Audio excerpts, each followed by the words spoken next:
사람 몸 받기 힘드나 지금 받고 있으며 불법 듣기 힘드나 지금 듣고 있으니 이 몸 받은 금생에 제도 못되면 언제 또 생을 받아 이 몸이 제대했으냐. 스스로 부처님께 기하여 받들어 모시고 원하건대 중생들과 더불어 대도를 체득하여 무상의 뜻을 바라겠노라. 스스로 법에 기하여 받들어 모시고 원하건대 중생들과 더불어 깊이 경쟁에 들어가 지혜를 받아같이 하겠노라. 스스로 승가에 기하여 받들어 모시고 원하건대 중생들과 더불어 대인들을 통례하여 모든 것에 막힘없도록 하겠노라. 무상하고 심심한 묘법은 백천만 겁이 되어도 만나기 심이드나 나는 지금 보고 듣고 얻을 수가 있었으니 원하건대 부처님의 진실한 뜻에 득하여 받들어 모시겠노라. 나무 아미타불, 나무 아미타불, 나무 아미타불.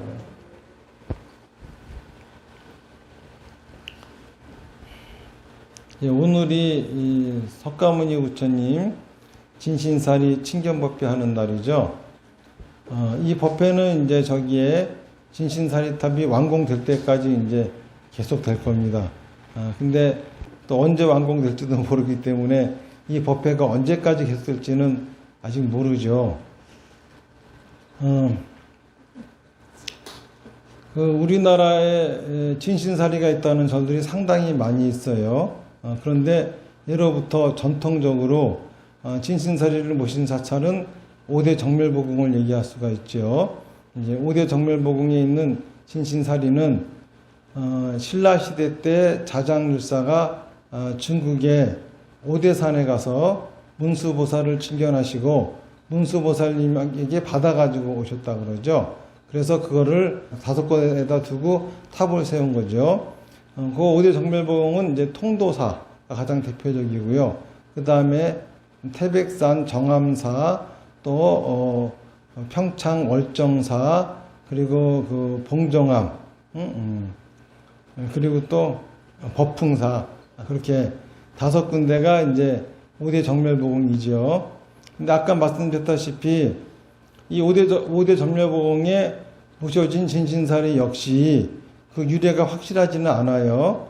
그 유래라고 하는 것이 자장율사가 오대산에 가가지고 문수보살을 친견해서 모셔갔다 하는데 그 문수보살은 누구신지 또 그분은 진신사리를 어떻게 입수하셔가지고 자장율사한테 전달했는지 사실 이런 거는 확실하지 않죠. 전 세계 부처님의 진신사리탑을 모신 곳들이 많이 있지만은 거의 다 이런 식입니다. 거의 이런 식으로 그 유래가 확실하지 않아요. 그런데 저희 오봉사에 모셔진 진신사리는 특이하게도 그 유래가 확실하지요. 그러니까는 다른 곳에 모셔진 진신사리들은 가짜고 오봉사에 모셔진 진신사리가 진짜다 이런 말이 아니에요. 무슨 그런 얘기 아닙니다. 진신사리가 가짜고 진짜가 중요한 게 아니라 우리가 부처님의 진신사리다라고 친견하면은 다 진짜가 되는 거죠. 그런데 이제 그 유래가 확실하고 확실하지 않은 거는 다른 이야기가 되겠죠. 그러니까 다른 곳에 있는 진신사리는 설사 진짜라 하더라도 그 유래가 확실하지 않기 때문에 그렇죠? 엄밀하게 말하면은 진위 여부를 따지기가 좀 어렵고 우리 신앙을 떠나서 하지만은 오봉사의 진신사리는 그 유래가 확실하기 때문에 그 진위 여부를 따질 수가 있다라고 하는 거죠. 유래가 확실하게 된 거는 그 인도를 통일한 아쇼카 왕이 진신사리를 9개국으로 보내죠. 그런데 이제 다른 곳으로 보내진 진신사리들은 어떻게 됐는지 몰라요. 그 다음에 그런데 이제 미얀마에 간 진신사리는 수아미붐이라고 하는 나라에 도착을 하는데 그 나라에서는 그냥 진신사리를 탑을 세우지 않고 산에다가 모셔둡니다. 그러다가 한 1000년 지나가지고 사이가 나쁜 이웃나라의 왕이 좀 친견 좀 하자 그랬더니 사이가 나쁘니까는 거절하면서 또 욕까지 합니다. 그러니까는 괘씸하니까는 그 나라가 군대를 끌고 와가지고 사리 친견을 안 시켜준 그 나라를 멸망시켜 버리죠.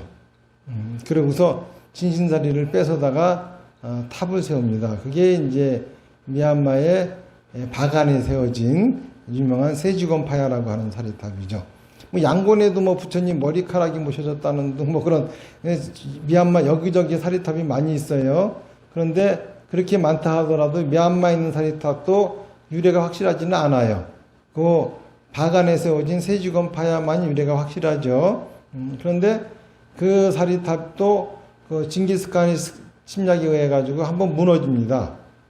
그런데 무너진 그 사리탑을 복원할 적에 핀야라고 하는 왕국의 왕이 복원을 하는데 그 중에 이제 욕심이 나니까는 무너진 김에 진사리 일부를 빼내서 자기를 위해서 사리탑을 짓죠.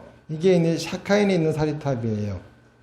그런데 그 사리탑은 그 왕의 사리탑이다 그래가지고 마을 사람들이 크게 신경 쓰지 않았어요. 그러다가 그 사리탑이 이제 무너지죠.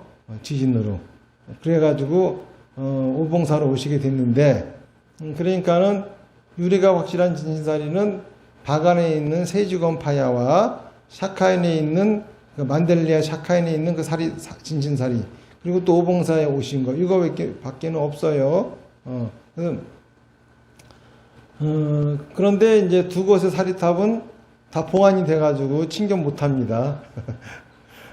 친견할 수 있는 거는 오봉사밖에 없죠. 그러니까는 여러분들이 오늘 친견하실 진신사리는 그 유래가 확실한 진신사리다.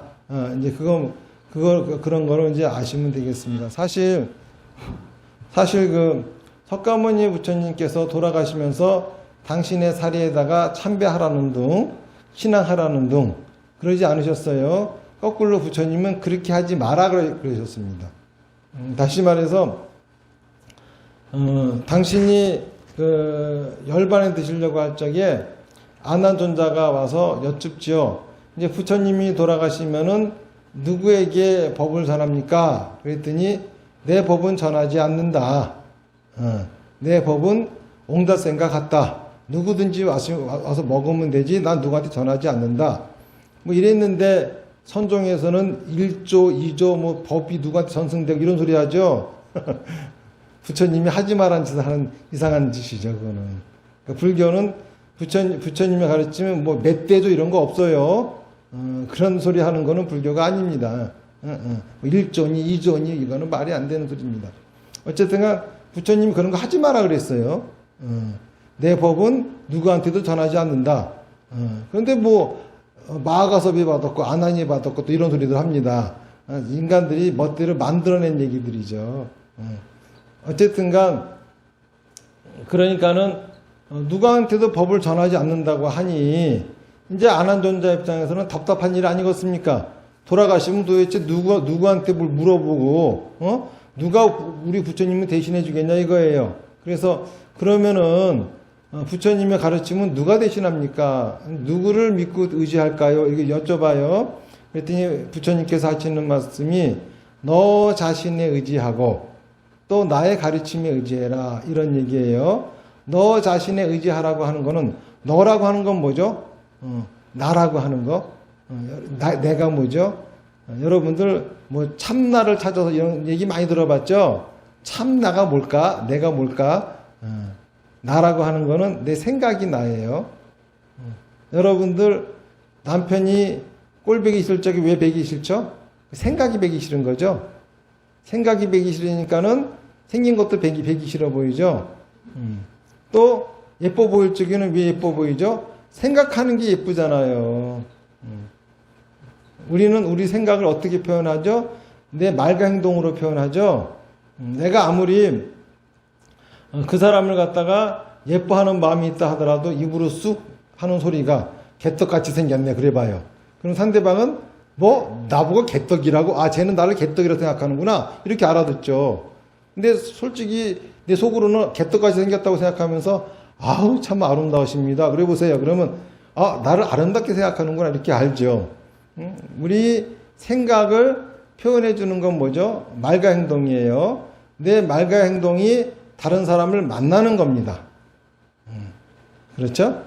그렇기 때문에 중요한 거는 내 생각보다도 내 말과 행동이 중요하죠. 어쨌든 간 그래도 내 생각이 나예요. 그렇잖아요? 그러니까는 너 자신을 의지하며 살아라 하는 거는 네 생각을 갖고 살아라. 남의 생각 갖고 살지 말아라. 이거예요. 그렇죠? 여기에서 기독교와 불교의 큰 차이가 있죠. 기독교는 뭐죠? 너는 생각하지 마. 하느님이 생각해 줄게. 하느님 생각 가지고 살아. 이런 소리 아닙니까? 근데 부처님은 그러지 마. 부처님 생각도 살지 마. 네 생각 살아. 이러시는 거거든요. 그 대신 그러면서 부처님의 가르침에 의해서 생각을 지혜롭게 만들어 살아라.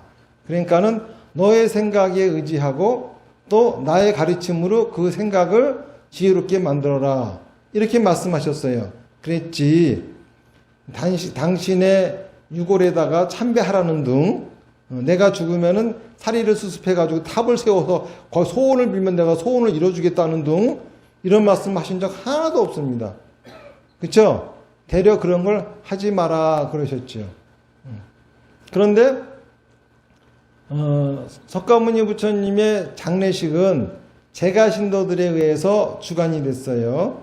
그러다 보니까는 부처님의 유굴의 소유권 역시 제가 신도들한테 있었습니다. 그런데 분쟁이 나요. 그래서 제가 신도들 8개국이 공평하게 진신사리를 나누죠. 그래서 탑이 인도 각지에 세워졌다 합니다.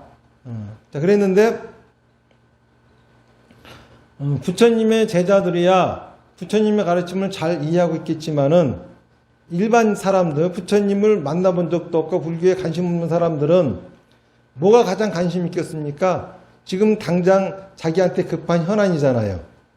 돈 없는 사람은 돈이 있었으면 좋겠고, 자식이 속썩이는 사람은 자식이 속 안 썩였으면 좋겠고, 그렇죠?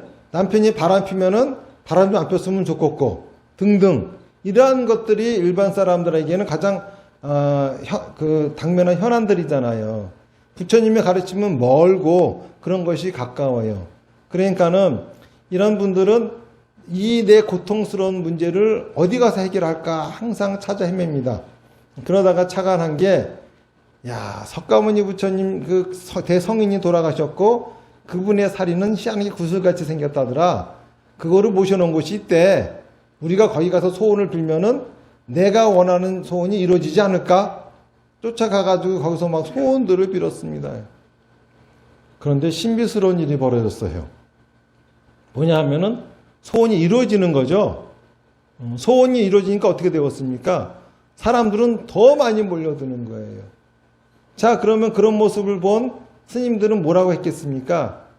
야, 저 큰일 났다. 부처님이 저런 거 하지 말라고 했는데 어리석은 중생들은 부처님의 가르침도 모르고 그까지 사리탑에 가서 그 공양 올리고 불공하고 시주한들 뭐 하겠느냐. 중요한 건 이 가르침을 들어야 되는데 가르침을 들을 생각하지 않고 저렇게 어리석은 짓들을 하는구나 그러면서 안타까워했어요. 근데 사리탑 주인이 스님들입니까? 아니라 그랬죠. 신도예요. 제가 신도가 자기 집 마당에다 사리탑을 세워놨는데 그 정도 사리탑을 세울 정도 사람이면 부자겠죠. 그런데 그 사람한테 와가지고 자기보다도 돈 없고 가난한 사람들이 왜서 맨날 돈도 갖다 놓고 뭐도 갖다 놓고 갖다 놔요 자꾸. 그럼 뭐 빌었었습니다. 자, 그러면은 거기다 사리탑에 갖다 놓은 건 누구 거야? 돈 많은 거 부자 거죠 당연히. 그쵸? 이들 입장에서는 뭔가 저렇게 하는 그들이 안타깝기도 하고, 그렇죠? 그리고 또 미안하기도 한 거예요. 그러다 보니까는 그들을 위해서 부처님의 가르침을 설하기 시작했는데, 얘기해주기 시작했는데, 이제 그 사람들은 부처님의 가르침 따위를 듣고 싶어서 온 사람들이 아니니까는 있는 그대로 얘기를 했다가는 안 들어 사람들이 재미없다고요. 그래가지고 이제 어떻게 얘기하기 시작했냐 하면은 각색하기 시작합니다. 느닷없이 부처님이 있잖아요. 몸에서 빛이 나기 시작하고, 때로는 부처님이 하늘나라 올라가서 법문도 해. 누가 들었을까 도대체? 모르겠지만 하여간 하늘나라에서 법문 들은 얘기도 어느 하늘나라 가서 이렇게 법문하셨다 뭐 이렇게 말씀도 막 그렇게 얘기합니다. 반야경이나 화엄경 일부도 저희 하늘에서 얘기한 겁니다. 누가 적었을까 그거. 또 당시에는 한 10명밖에 안 앉았어. 그런데 뭐 10억 명이 앉아 있는 거야. 그 얘기 속에서는. 그리고 하늘에서는 그냥 선녀들이 내려왔고 그냥 용도 오고 막 빛을 내고 막 찬탄을 하고 하늘에서 꽃비가 내리고 가지각색으로 묘사를 했겠죠. 그 당시 SF 텔레비도 없고 그죠? SF 영화도 없고 그죠? 요즘 뭐야 무슨 뭐라 그러지 하여간 그러니까 뭐 그런 효과하는 것도 없어요. 그 당시에 그런 얘기도 들어본 적도 없는 사람들이 얼마나 신기하겠습니까? 재밌죠. 그냥 막 중국 SF 무술 영화 이런 거 보는 느낌이겠죠. 그러니까 재밌으니까 가서 듣는 거야. 이러면서 만들어지는 게 이제 대승경전이거든요. 그런데 그 그렇게 설법하는 거를 가만히 듣다 보니까는 그 큰 스님들 입장에서 보니까는 너무 대단해요. 왜냐하면은 형식에 구애받지 않고 기가 막히게 부처님의 가르침을 그쵸? 전달하고 있거든요. 거기에 막 과장되고 허황된 얘기도 들어있긴 하지만은 진짜 부처님의 깨달음의 세계, 진짜 부처님이 중생을 제도하고자 전하려고 하는 말씀을 아주 그쵸? 풍부하게 전달하고 있는 겁니다. 그러면서 스님들이 그쵸? 그 큰 스님들이 경전 제작에 참여를 하죠. 이러면서 대승경전은 1600년간에 걸쳐서 만들어집니다. 이것도 초기, 중기, 후기로 갈라져요. 초기 대승경전은 석가모니 부처님 돌아가신 후 용수보살이라고 하는 분이 계시거든요. 그 용수보살님이 탄생하기 전까지가 초기 대승경전이고, 중기 대승경전은 용수보살이 돌아가시고 난 후 세친보살이 나올 때까지가 중기 대승경전이고, 세친보살 이후가 이제 인도에서 불교가 멸망할 때까지가 후기 대승경전이에요. 초기 대승경전의 가장 대표적인 경전이 반야경, 화엄경, 법화경, 무량수경이에요. 무슨 얘기인지 아시겠죠? 여러분들은 이런 경전은 별로 읽어보지도 않고 맨날 금강경 읽어. 금강경은 반야경 600경 중에 일부분 조그만 뒷부분에 나오는 조그만 얘기예요. 그리고 뭐 맨날 관세음보다 보문품 읽어. 그거 법화경에 나오는 한 품일 뿐입니다. 그리고 무슨 지장경 읽고 듣도 보도 못한 무슨 천지팔량경? 나는 들어보지도 못했어. 그런 거를 신도들이 알고 있고 막 희한합니다. 우리나라 사람들 보면 불교도들이. 그러니까는 이 대표적인 이러한 경전들을 알고 있어야 되지 않겠습니까? 그리고 이제 중기대승경전의 대표적인 경전은 해신밀경이에요. 후기 가서는 이제 대일열애경. 사실 이 경전들이 경전의 뼈대예요.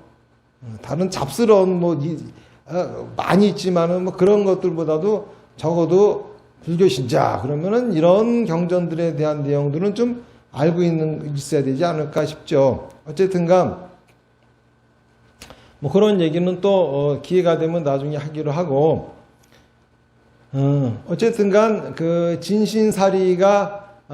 진신사리는 덕분에 석가모니 부처님이 참배하지 말라고 했는데 진신사리 덕분에 대승불교가 생겨났어요. 그리고 진신사리 덕분에 대승경전이 나왔습니다. 이 대승경전에 등장하는 석가모니 부처님은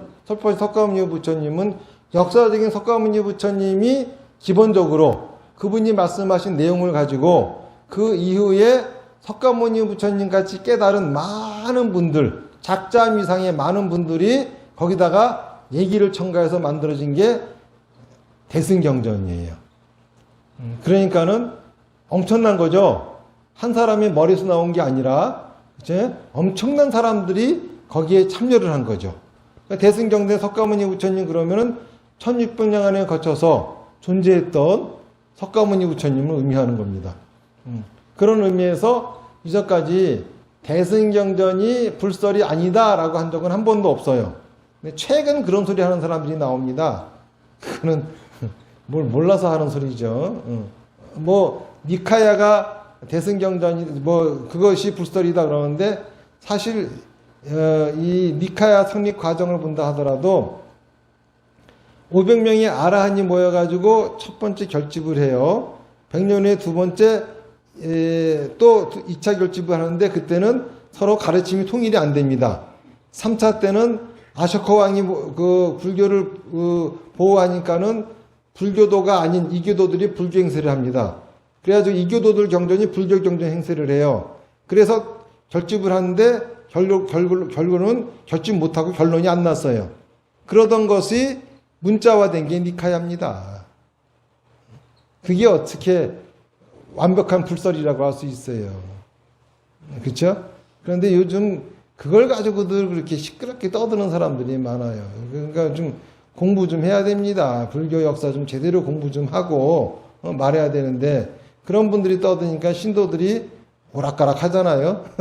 뭐가 맞는 말인지.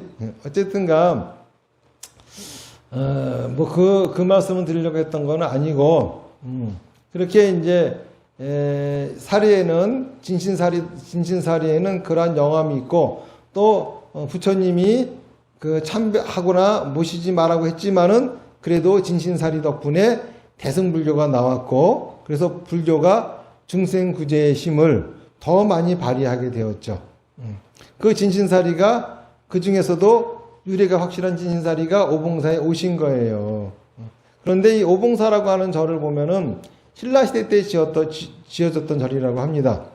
이름이 오봉사인데 보통 오봉산 그러면은 그게 어떤 산이냐 하면은 극락세계에 아미타 부처님이 사시는 산이 오봉산이에요. 그래서 그때는 5봉우리 봉자를 씁니다. 그런데 오봉산은 5봉우리 봉자를 쓰지 않아. 그러니까 다른 데에 있는 오봉산은 그거는 극락세계에 아미타 부처님이 사시는 그 산의 이름을 따서 오봉사라고 한 것이고 여기에 오봉사는 봉우리 봉자를 쓰지 않고 봉황봉자를 써요. 그러니까는 극락세계에 있는 오봉산이 아니란 소리죠. 왜 봉황이라고 하는 건 뭐죠? 용은 왕이죠. 봉황은 황제입니다. 황제. 황제는 뭐죠? 왕 중에 왕이에요. 왕을 신하로 거느리는 게 황제야. 그런데 5명의 황제가 나온다 이거예요. 더 재밌는 거는 황제 중에 황제지 4명의 황제를 부하로 거느린 황제가 나와가지고 그쵸? 이 전 세계를 그쵸? 다 통일해가지고 모든 이들에게 행복한 세계를 만든다. 뭐 이런 얘기가 있는 거죠. 어쨌든간 그 소리는 곧 나라 입장에서는 뭔 소리입니까? 역적이 나온단 말 아닙니까? 역적이 나오면 안 되겠죠? 그러니까는 사람이 못 살게 하려고 절을 지었대요. 그래서 이름을 오봉사라 했대요. 그러니까는 석가모니 부처님 진신사리가 오실만 하죠? 전설만 하더라도. 안 그래요? 그리고 또, 그 오봉사가, 고려 때까지만 하더라도 시흥종의 소속 사찰이었대요. 시흥종이라고 하는 종은 뭐냐 하면은 열반종의 이명이에요. 고려시대 때에 와서 열반종이 시흥종이라고 이름을 바꾼 거거든요. 열반종은 고려시대 왜 오교 구산이라고 있잖아요. 구산이 나중에 고려시대 중엽에 조계종이 되고 연합을 해가지고 그리고 이제 오교가 있었거든. 오교 중에 하나가 열반종이에요. 열반종은 그 보덕국사라고 하는 그 고구려 큰 스님이 고구려가 멸망해 가는 걸 보고 이제 고구려는 가망이 없다 해가지고 주장자를 날려가지고 그걸 타고 백제로 왔다 그러죠. 그래서 그 보덕국사 스님이 만든 종파가 그게 열반종입니다. 열반종은 소위 경전을 열반경으로 삼아요. 열반경은 어떤 경전이냐 하면은 석가모니 부처님이 열반하시기의 전후 과정, 이 상세하게 기록되어 있는 경전이 열반경이에요. 그러니까는 진신사리가 나왔고 뭐 어떻게 했고 뭐 이런 얘기가 나와 있는 거죠. 신기하잖아요. 그런데 이 절에 제가 주지로 된 것도 1991년도입니다. 일본 유학 중이었어요. 이제 그 당시만 하더라도 제가 조계종 중이었거든요. 지금은 아니지만은. 그러니까는 이제 조계종 중이었으니까는 이제 오봉사 주지가 된 거죠. 그러니까는 어떻게 보면은 진신사리가 오시고 나서 한 2년 후에 내가 오봉사 주지가 되었고, 그때마다도 참 밤에 자면 희한한 꿈을 꿉니다. 꿈속에서 아주 오래된 낡은 절, 아주 폐허가 된 절이야. 그런데 절이 무지 커. 그 절을 갖다가 제가 있잖아요. 자꾸 고치고 있는 그런 꿈을 자꾸 꾸는 거야. 거미줄도 걷어내고 난 싫은데 나 거미줄 같은 거 싫거든. 그런 거. 나 깨끗한 집이 좋거든요. 근데 알고 봤더니 이 오봉사가 옛날에는 땅이 300만 평이었대요. 그런데 일제시대 때 스님들이 모여가지고 독립운동을 하니까는 일본 헌병이 침략을 해가지고 스님들을 다 몰아내고 죽이고 해가지고 땅을 다 뺏어버렸대요. 그거를 이제 김도현이라고 하는 일제시대 때 스님이 조선총독부에다가 아주 조선 불교기가 교섭을 해가지고 겨우 찾아놓은 게 지금 3만 평이래요. 그리고 원래 이 큰 절이고, 그 중간중간에 보면은 그 부속 암자터가, 왜 지금도 불국사나 해인사, 통도사 가면은 그 부근에 암자가 많잖아요. 이게 그런 절이었나 봐요. 부근에 암자터가 있대요. 그러니까는 조선시대 배불정태 때 모든 사찰을 다 없애버리고 딱 100개만 남겼을 적에 연천 대표 사찰로서 이 사찰을 남기고, 이 사찰은 국가가 관리를 하면서 나라를 위해서 복을 빌어주는 자복사로서 이제 존재했던 사찰이니까 꽤 큰 절이었죠.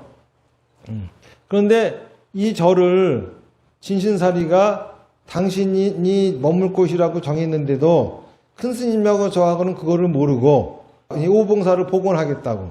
자, 복원하려니까는 자금이 필요하죠. 그렇죠? 그리고 이 동네는 신도들도 없어요. 여기를 복원하기 위해서 뭔가 이 불자들의 그쵸? 자금을 모아가지고 불사금을 모아서 복원한다고 하는 거는 그거는 말도 안 되는 일입니다. 그러니까는 생각하신 게 이제 낙골 사업을 해야 되겠다. 그래가지고 낙골 사업을 시작하신 거예요. 그 바람에 오봉산이 있잖아요. 지금도 허가받은 게 낙골 땅 2만 기, 예? 그리고 낙골묘 3,000기, 예? 그리고 또 저 수목장 7,000평 이렇게 허가가 다 나 있어요. 그런데 그 허가가 났는데도 불구하고 아무 일도 안 되죠. 그런 사업 자체가 안 돼요. 그러니까 이게 벌을 받은 겁니다. 벌을 받은 거야. 우리는 그런 것도 모르고 사리탑을 세워야 되는데 사리탑 세울 생각을 안 하고 사리탑은 나중에 이 낙골 땅이 많이 팔리고 오봉사가 불사가 되고 하면은 그때 가서 여기다 짓지 않고 다른 데다가 이제 더 좋은 데다가 짓겠다, 사리탑을 세워드리겠다 이렇게 마음 먹었지, 여기다가 그 오봉사에다 사리탑 세울 생각은 큰 스님이나 저나 꿈에도 생각하지 않았습니다. 그런데 점점 어렵잖아요. 그러다가 이제 그 사리탑을 발언하고 사리탑을 갖다 이제 세우려고 이제 노력을 했더니 여기에 진짜 개미새끼 한 마리 안 오던 절이 이렇게 많이 와 계시잖아요.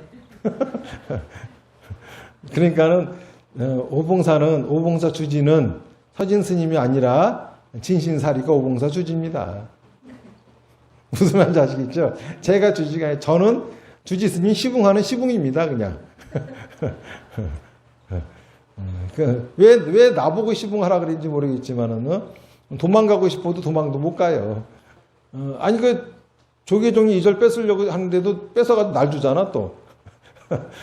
나는 도망가겠다는데 그것도 참 신기한 일이죠. 그러니까는 저는 이제 평생 이제 죽을 때까지 이제 진신사리에 이제 발이 묶인 거죠. 어쨌든간 그래도 그 덕분에 그 유튜브에 제가 진신사리 불사를 알리는 동영상을 올린 이래로 많은 분들이 그것뿐만이 아니라 제가 하는 법문도 많이 들어주세요. 그러면서 야, 서진 스님이 하는 법문은 좀 특이하다. 그러면서 이제 많은 분들이 이제 관심 갖고 이렇게 진신사리 친견법회 때 와주시고 하는데, 이 건물도 사실은 법당으로 지은 게 아니라 낙골당으로 지은 건물이에요.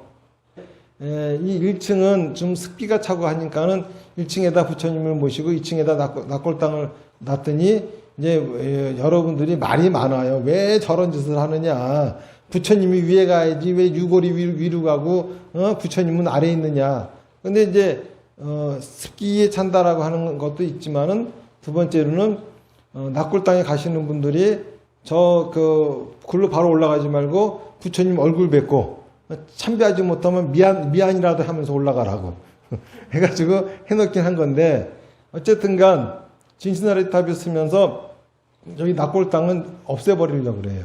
제가 그랬기 때문에 현재 낙골당에 유골을 안치하고 싶어 하는 분들이 있다 하더라도 제가 받아들이지를 않습니다.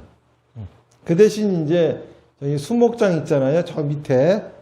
그거는 이제 오신다 그러면은 그 수목장으로 가시라고 이제 오픈해가지고 그걸로 받아들일 생각을 하고 있죠. 어쨌든간 이제 그런 내막인데, 우리가 석가모니 부처님 진신사리를 친견하러 왔으면은 적어도 석가모니 부처님의 가르침이 어떤 건지, 그리고 그것이 나하고는 무슨 상관이 되는지, 이런 것도 한번 우리가 생각해 봐야 됩니다. 일반적으로 생각하기를 석가모니 부처님 가르침 그러면은 육도윤회를 벗어나는 가르침이다, 이렇게 얘기들을 합니다. 그렇죠? 육도윤회라고 하는 거는 뭐죠? 육도윤회라고 하는 거는 내가 지은 업에 따라서 죽으면은 다른 걸로 환생하는 거예요. 내가 복을 많이 지었으면은 죽어서 천상에 환생하고, 그리고 또 내가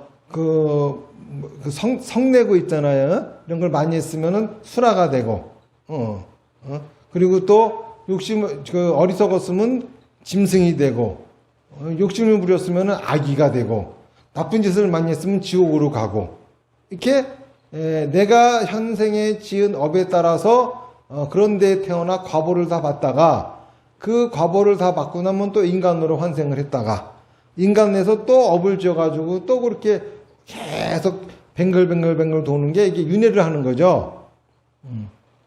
그런데 이제 이런 얘기를 듣고 그럼 이렇게 얘기하시는 분들이 있어요. 나는 그쵸? 이 세상 사는 게 지긋지긋해. 다시 생로병사를 거듭하는 거 너무 싫어. 그래서 다시는 윤회로 태어나지 않고, 그쵸? 윤회를 벗어나 해탈을 이루고야 말 거야. 그래서 나는 반드시 금생에 부처를 이뤄가지고 해탈할 거야. 이런 사람들도 있어요. 그렇게 하시겠다고 스님들 뿐만이 아니라 우리 불자들 중에도 그런 분들이 많이 계세요. 그런데 사실 불교라고 하는 종교는 있잖아요.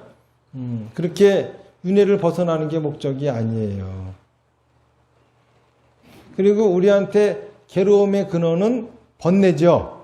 그러니까는 내가 불교를 믿는 이유는 이 번뇌를 싹 끊어버려가지고, 번뇌가 없어가지고 편안한 세상을 살고 싶어가지고 불교 믿는 거야. 그런데 이놈의 번뇌는 도대체 언제 끊어지는 거야?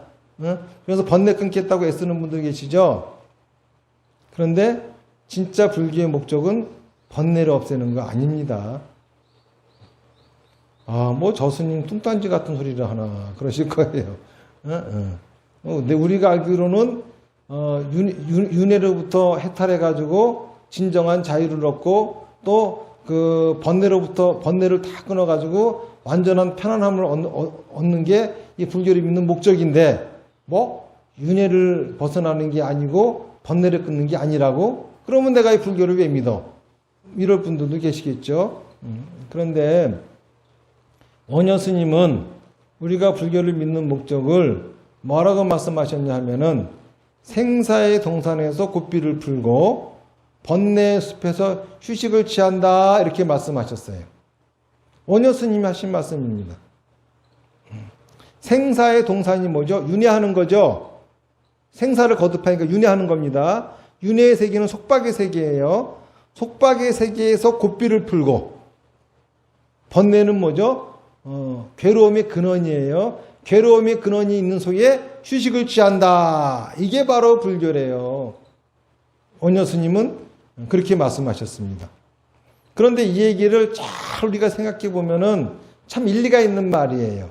제가 그 전에 의정부 교도소 교화위원이 한 10년 넘게 했어요. 그러면서 거기 가서 이제 법문을 항상 하고 했었거든요. 일주일에 한 번씩 꼭 가서 이제 거기 계시는 분들한테 법문을 하고 그랬어요. 그분들한테 물어봤죠. 여러분들 가장 원하는 게 뭡니까? 그랬더니 자유래, 자유. 그럴 만도 하겠죠. 거기 갇혀 있으니까는 자유를 원하겠죠. 그래서 그러면 자유를 얻으려면 어떻게 됩니까? 그랬더니 여기서 나가는 거래요. 그러면 여기서 나가면 과연 자유를 얻을까요? 물어봤어요. 그랬더니 얻는데. 제가 말씀해 드렸죠. 우리 절 앞에 슈퍼마켓 하나 있더구만. 거기 주인은 새벽 7시에 문 열고 밤 12시 돼야 문 닫는데, 예? 맨날 거기 앉아서 어디 가도 못해. 그리고 또 그 위층에는 저희 스포츠 센터가 있어. 조그만, 예? 마을에 있는. 근데 거기 주인은 있잖아요. 새벽 6시에 문 열고 12시까지 하루 종일 그 자리 지켜야 돼, 그냥. 토요일, 일요일도 없어. 그렇게 해야지 가족들이 먹고 살아요. 그러고도 그게 자유야? 여러분들은 어때요? 여러분들도 사실 감옥살이와 똑같지 않아요? 그게 무슨 자유야? 그런데 내가 슈퍼마켓 때려치고, 그리고 그 스포츠 클럽 다 접어버리고, 그리고 내가 이제 마음대로 여기저기 갈 수 있어. 그러면 자유일까? 그래봐야 물속 들어갈 수 있어요? 그래, 잠수함 타고 들어간다고 쳐. 우주 밖으로 나갈 수 있어요? 우선 타고 나간다고 쳐. 그래봐야 지구라고 하는 감옥에 갇혀 사는 거 아닙니까? 육지라고 하는 감옥에 갇혀 있고.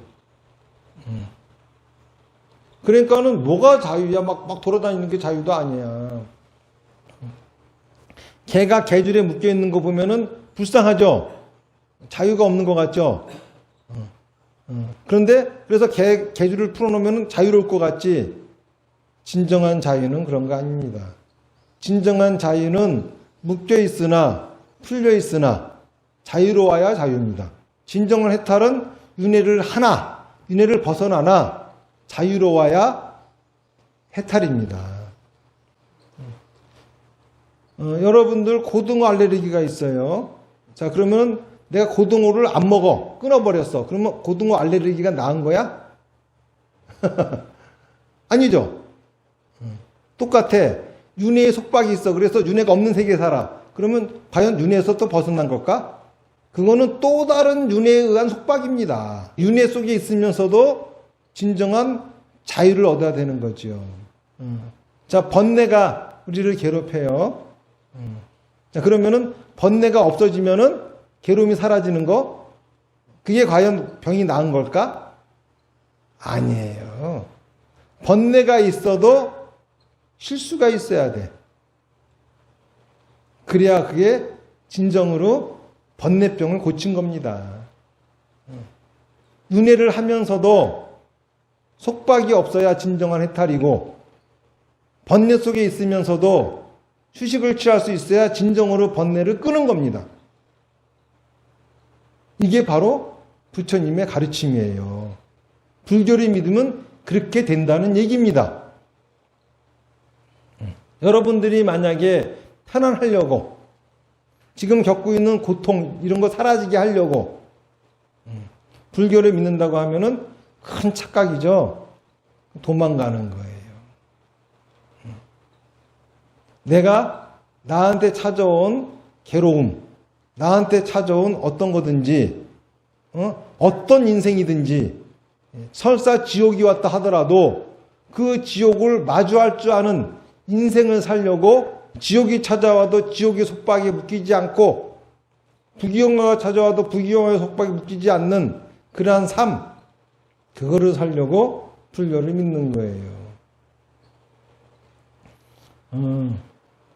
부자로 돈 많고 고래등 같은 집에 살면은 행복할 것 같죠?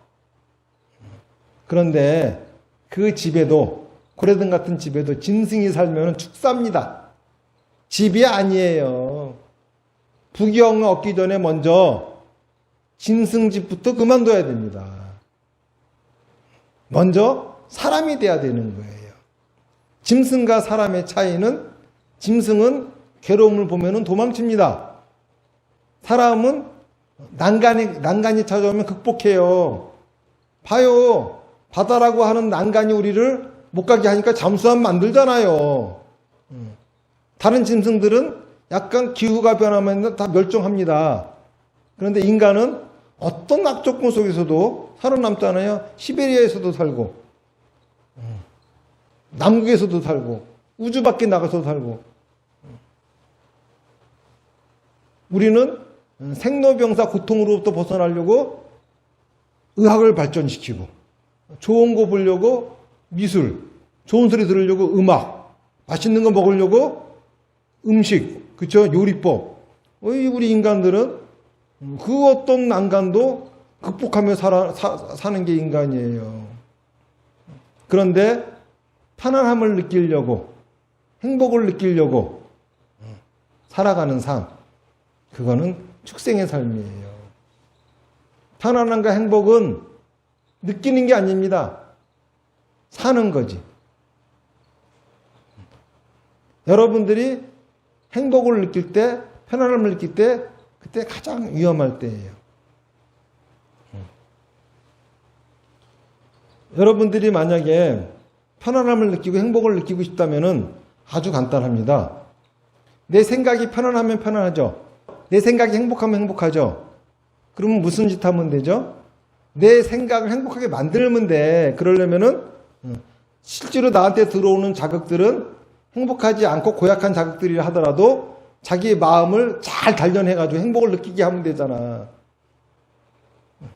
뭐하고 똑같은 줄 알아요? 그 전에 제가 본 드라마인데 그 드라마의 주인공은 아주 성공의 가도를 달리고 있는 젊은 사람이야. 젊은 사람이 있잖아요. 벌써 그냥 자동차가 몇 대고 최고급 그런 아파트에 살고 거기다가 또 그냥 비서진도 쭉 있고 온갖 그냥 세상의 미녀들이 다 그 사람 앞에서 쩔쩔 매고 있고. 그런데 정작 현실은 있잖아요. 게임기 이렇게 눈에 끼고 입에 거품 물고서 바닥에서 벌벌 떨고 있어. 생각이 행복하면 뭐합니까? 생각이 편안하면 뭐해요? 실제로 편안하고 실제로 행복해야지. 느끼면 뭐합니까? 느끼는 거하고 사는 거하고는 다릅니다. 그래서 그러한 삶을 살으라고 부처님이 말씀하신 것이 팔정도예요. 팔정도는 뭐냐 하면은 바르게 생각하고 바르게 말하고 바르게 행동하라 이겁니다. 아까 제가 그 석가모니 부처님 열반 드시려고 할 적에 하셨다는 말, 너 생각에 의지하고, 그렇죠? 이 가르침에 의지해라. 너 생각이 뭐죠? 이게 바로 바르게 생각하는 거예요. 지금 내 생각. 바른 생각은 누구 생각? 지금 내 생각이에요. 내 생각이 바르면은 옆에 사람 생각도 바른 거야. 이 세상 틀린 생각 어디에도 없어요. 단지 어떤 생각이 있습니까? 다른 생각만이 있을 뿐이에요. 그 사람 생각도 안 틀렸고 내 생각도 안 틀렸어요. 내 생각을 사는 게 내 생각이 바른 겁니다. 그리고 바르게 말하고 바르게 행동하는 거는 내 생각을 말하고 행동하는 것이 바르게 말하고 바르게 행동하는 거예요. 그러면은 부처님이 말씀하셨죠. 네 생각을 하라라. 정사, 바른 생각이에요. 내 가르침에 의지해라. 어떤 가르침? 바르게 말하고 바르게 행동하는 법은 배워야 돼. 내 생각을 말하고 행동하는데 내 몸속에도 똥이 들어있죠. 똥을 내 몸속에 담고 살면 어떻게 되죠? 병들어 죽어요. 그런다고 내 몸에 있는 똥을 넣어야 되니까는 여기저기다 막 싸고 다녀봐. 그럼 더럽죠? 어떻게 됩니까? 잘 넣어야 되겠지. 그런 것처럼 내 생각도 잘 넣어야 됩니다. 이게 바로 바르게 말하고 바르게 행동하는 거예요. 이게 부처님의 가르침의 전부입니다. 그런데 바르게 생각하고 바르게 말하고 바르게 행동하는 게 너무 힘들어요. 그래서 나온 게 육바라밀이고 그래서 나온 게 오문이라고 하는 가르침이에요. 그걸 가지고서 여러분들이 아주 쉽게 바르게 생각하고 바르게 말하고 바르게 행동할 수 있는 방법을 고안해 가지고 그거를 가르쳐 드리는 게 사마타, 비파사나, 다나바라밀이에요. 사마타라고 하는 거는 아까 여러분들이 하신 것처럼 합장하고 나무 아미타불을 하신 거죠. 이거 할 적에는 마음을 놓으십시오. 자유롭게. 나쁜 생각 실컷 하세요. 생각은 씨앗입니다. 말하고 행동하지 않으면은 업보가 안 돼요. 생각만 가지고는 업보가 안 됩니다. 누가 자꾸 그거 가지고 된다는 사람이 있어요. 그런데 상식적으로 생각해 보세요. 내가 생각한 거 하지 않으면은 결과가 찾아옵니까? 아니 그러면 상상만 하면은 그냥 부자도 되고 다 되겠네. 상상만 하면 다 됩니까? 택도 없어요. 생각했으면 하라고 그래야 과보가 찾아오는 거예요. 나 공부 잘하고 싶어 그런다고 막 공부가 잘 됩니까? 성적이 막 좋아져? 안 그래요? 나 부자 되고 싶어 그런다고 막 그냥 돈이 막 들어옵니까? 안 그렇잖아요. 생각으로는 있잖아요. 만리장성도 싸고 생각으로는 갑부가 된 사람들 많아요. 그런데 왜 갑부가 안 되고 만리장성이 안 쌓여질까? 생각은 씨앗이야 그냥. 뿌리지 않으면 싹이 안 터요. 생각했으면 행동으로 옮겨야 됩니다. 내 생각을 말해보세요. 그러면은 계획이 됩니다.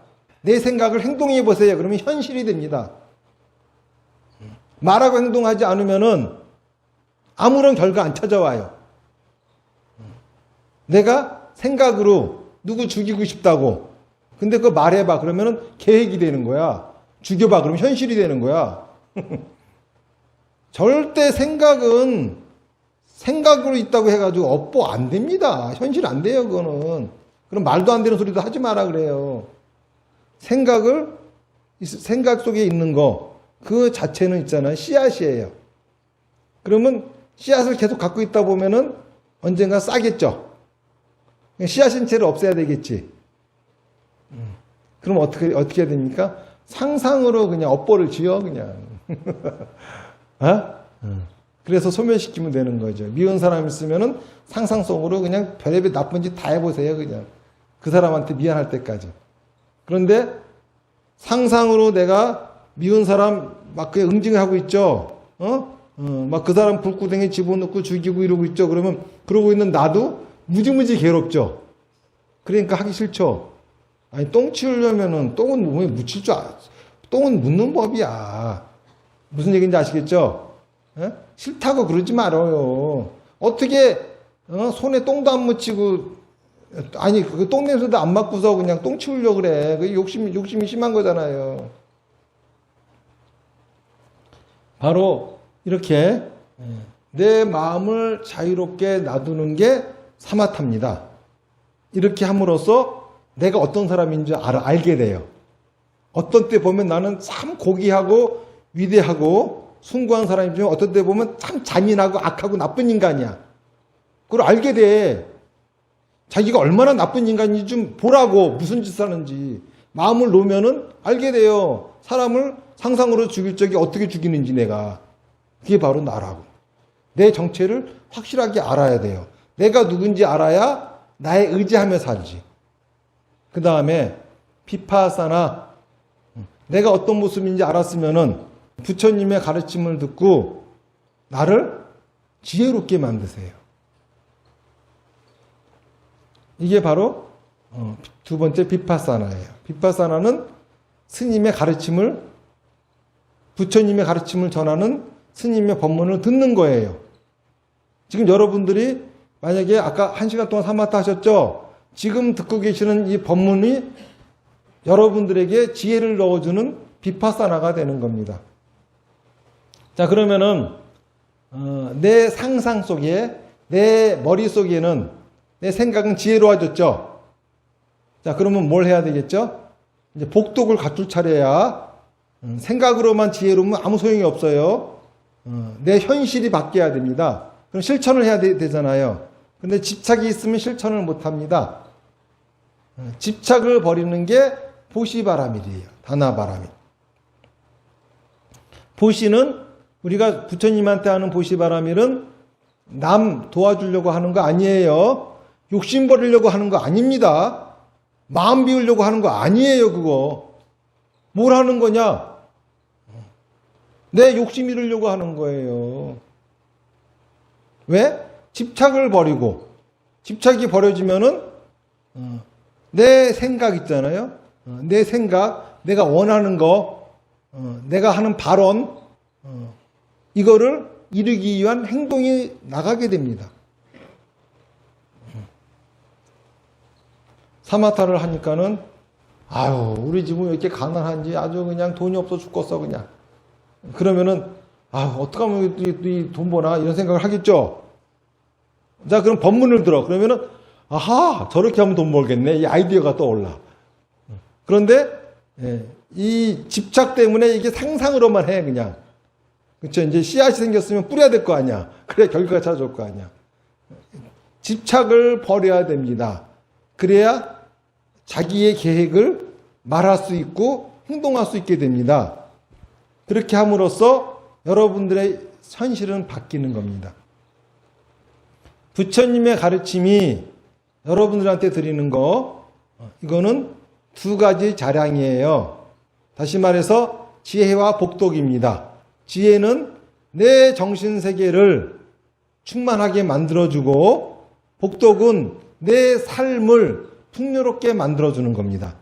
여러분들이 그 오랫동안 불교를 믿었지만은 아직도 지혜롭지 않고 아직도 가난하다면은 불교 잘못 믿은 겁니다.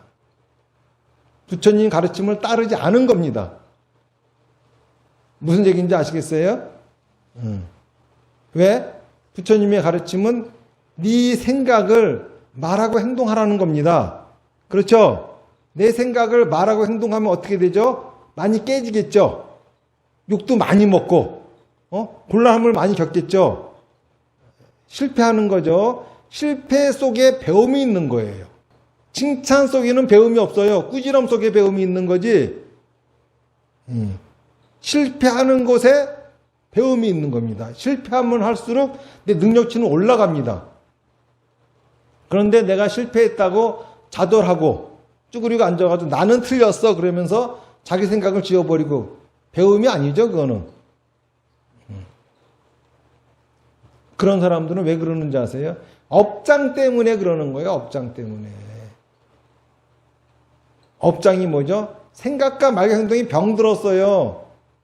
그러면은 사마타 비파사나 다나바라밀 해도 소용없습니다. 생각과 말과 행동이 병들었으니 병든 생각을 가지고 자기 생각인 줄 알고 병든 생각에다 부처님 가르침을 듣고 그러니까 업장 있는 사람이 사마타 해보세요. 그러면 병든 생각을 자기 생각인 줄 알 거 아니야. 그렇잖아요. 그리고 또 거기다 법문 들어봐. 그러면 병든 생각을 얘다 지혜를 더할 거 아니야. 그게 지혜가 되겠어요? 거기다 다나바라밀 해봐. 그러면 병든 생각을 얘다 지혜를 더한 것을 내놓을 거 아니야. 뭐가 이루어질 거야 도대체? 그렇기 때문에 부처님 가르침을 제대로 실천하려면은 제일 먼저 해야 될 거는 업장 소멸입니다. 업장 소멸을 어떻게 하느냐? 저한테 오세요. 소멸시켜 드립니다. 간단하게. 참 다행스럽죠. 그런 방법도 생겨났으니까. 그 방법도 다 이런 이론에서부터 나오는 거죠. 어쨌든 간